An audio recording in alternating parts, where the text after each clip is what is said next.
Hello dear aspirants, আজকে আমরা জানব দিনার কারেন্সিটি কোন কোন দেশে ব্যবহৃত হয় এবং সেই দেশগুলির নাম কি কি এবং সেই দেশগুলির নাম আমরা খুব সহজে কিভাবে মনে রাখতে পারবো, খুব শর্টকাট ট্রিকে একটা।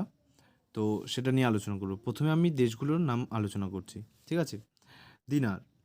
তো প্রথমেই হচ্ছে Libya, Iraq, Serbia, Tunisia, Bahrain, Jordan, Palestine, Macedonia, Libya, Algeria and Kuwait. ঠিক আছে, এই দেশগুলিতে আমাদের দিনার কারেন্সি ব্যবহৃত হয়।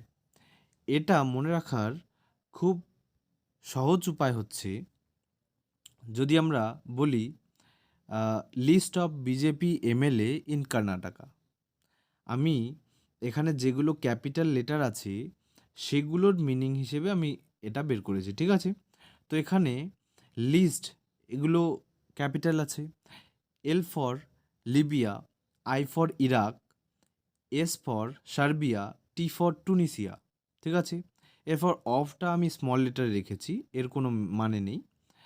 আর B for Bahrain, J for Jordan, P for Palestine, M for Macedonia, L for Libya, A for Algeria এবং K, কর্ণাটকাটা আমি মনে রাখার জন্য দিয়েছি। এর যে first word K, K for Kuwait, Kuwaiti dinar, ঠিক আছে? তো এরকম নতুন নতুন ভিডিও পাওয়ার জন্য আমার চ্যানেলটা সাবস্ক্রাইব করবে, অবশ্যই পাশে থাকবে। Thank you for watching.